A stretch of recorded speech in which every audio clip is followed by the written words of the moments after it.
¿Cómo te va, José? Buenas tardes, bienvenido a Más Info. Aquí Viviana y Diego, te saludamos. Muy bien, ¿cómo les va?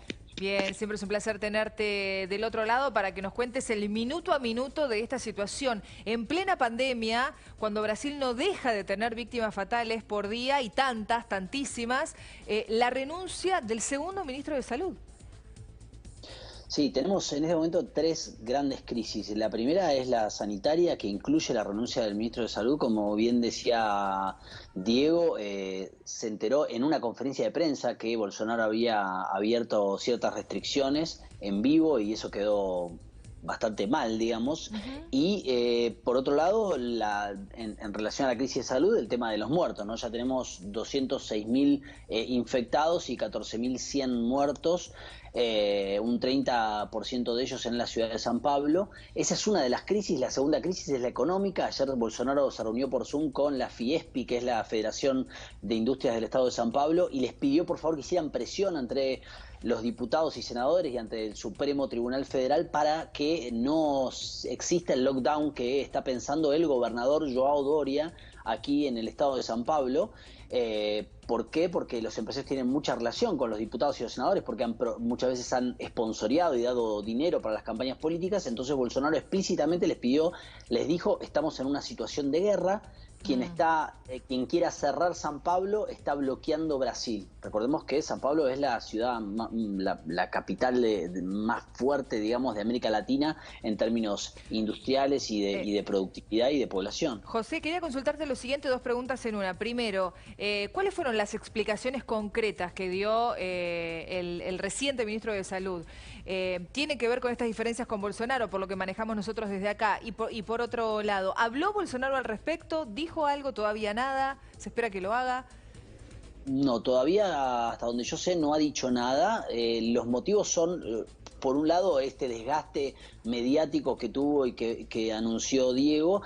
Y por otro lado, el tema de la hidroxicloroquina, ¿no? Bolsonaro quería hacer presión para que esta droga fuera utilizada. Todavía los médicos no hay consensos ni hay estudios que comprueben que funciona. Claro. Y Bolsonaro, por fuera de la ciencia, presionaba todo el tiempo al Ministerio de Salud para que el tratamiento estuviera basado en esta droga. Este oncólogo muy reconocido dijo, bueno, basta, me cansé.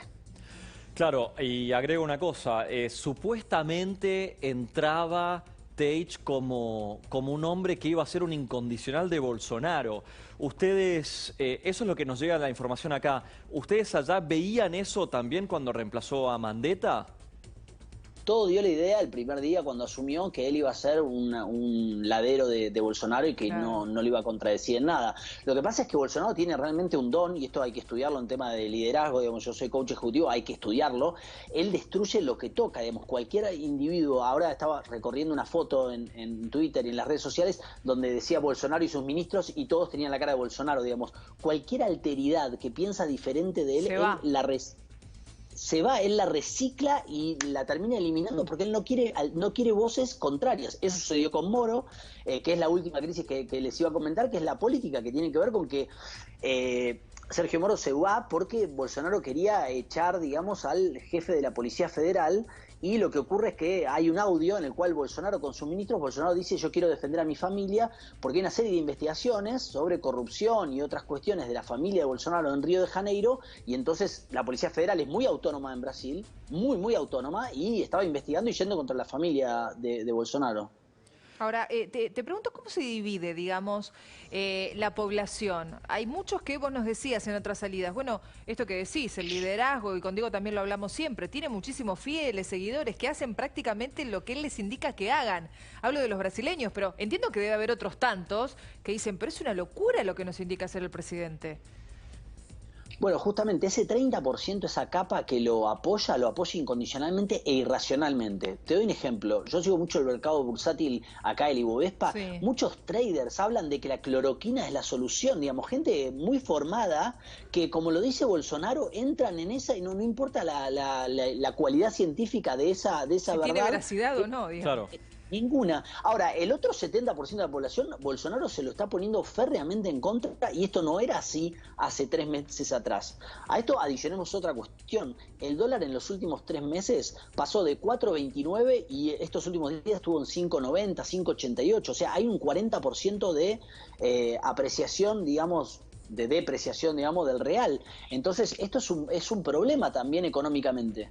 Claro, a esto me gustaría escuchar tu análisis con un informe que nos llegó acá últimamente, en las últimas horas, sobre Lula, desde su residencia, dando una entrevista y quizá cambiando un poco el tono con Bolsonaro, pasando a, digamos, proponer algún tipo de juicio político, de proponer una oposición mucho más activa. ¿Vos estás viendo que en este contexto está cambiando, o mejor dicho, esto que dijo Lula, ¿es indicador de un cambio más grande a nivel nacional o es solamente una movida personal de él? ¿Cómo lo analizás? Bueno, Lula no deja de ser un traccionador, digamos, que lo diga Lula es como si estuviera vivo Néstor Kirchner y dijera algo, digamos, moviliza a mucha gente, hay un 35 o 30%. Claro. Sin duda que lo toman como un líder y que aparte, obviamente, los liderazgos emergen y aumentan en la medida en que se deprecia el de Bolsonaro. Pero también Fernando Enrique Cardoso, que nadie puede, digamos, que no es alguien del PT, digamos, que es del partido de Joao Doria, que es el gobernador de San Pablo, ha dicho en los últimos días, tuiteado, que debería dar un paso al costado Bolsonaro. Ahora, ayer hubo un abrazo entre Rodrigo Maña, que es el presidente del Senado, digamos, de la Cámara, con Bolsonaro. La situación es muy confusa y hay una necesidad de intereses que se cuelan.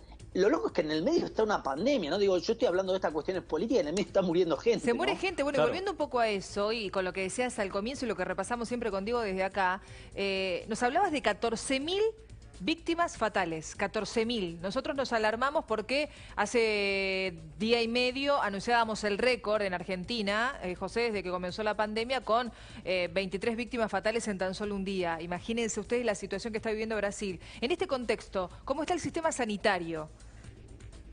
Bueno, en las últimas 24 horas tuvimos 855 muertos. El sistema sanitario en San Pablo todavía no está repleto, no está ni siquiera al 90%. Obviamente en el SUS, el Servicio Público de Salud, esto se incrementa más, pero hay situaciones como las del norte del país, como la Amazonia e incluso como Río de Janeiro, que están llegando al límite, ¿no?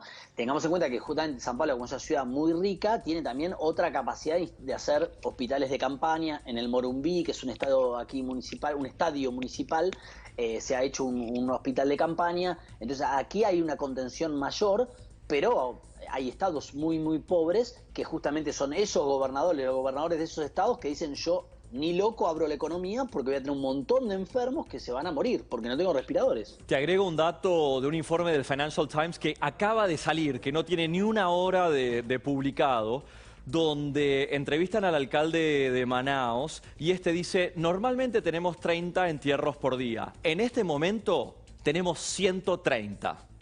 Ay, Dios. Y dice, la declaración con la que encabezan el informe es: ya llegan muertos del interior del estado, que recordemos es la Amazonía, una zona donde vive gente un poquito más aislada y por supuesto son horas de tráfico, de tránsito entre que se detecta el empeoramiento de la condición, según este informe de Financial Times que estoy citando, y que llegan finalmente a Manaos. Pero simplemente para poner un poco en contexto la situación en otros lugares donde hay mayor debilidad, ¿no? Sí, y aparte de situaciones de insalubridad, no solo las distancias, sino la incapacidad de tener agua potable, otros problemas, el problema, digamos, de las infecciones de dengue. Es toda una situación que empeora y que hace mucho más crítico la capacidad del Estado de resolver ese tipo de situaciones, digamos. José, por último quería consultarte, ¿se espera algún tipo de conferencia sobre la renuncia del ministro en las próximas horas, del propio exministro o del presidente? Sí, creo que iba a hablar hoy 5 de la tarde aproximadamente. Okay. Él iba a hacer una exposición de lo que había ocurrido. Pero es interesante esto porque la crisis no para de llevarse personas, ¿no? Digo, fue el ministro de Salud Mandetta, este nuevo ministro de Salud, Sergio Moro. uno no avista cuándo va a concluir esto. Y si la crisis económica continuara, alguien puede pensar que el Congreso va a presionar a Bolsonaro para enviar plata a los gobernadores y que podría saltar el último fusible importante de Bolsonaro, que es Paulo Guedes, el ministro de Economía. Hay que estar muy atento a esto. Bueno, atención con esta información entonces. Vamos a estar atentos. Gracias, José, como siempre, el contacto con nosotros. Un placer. Que estés muy bien. Bueno.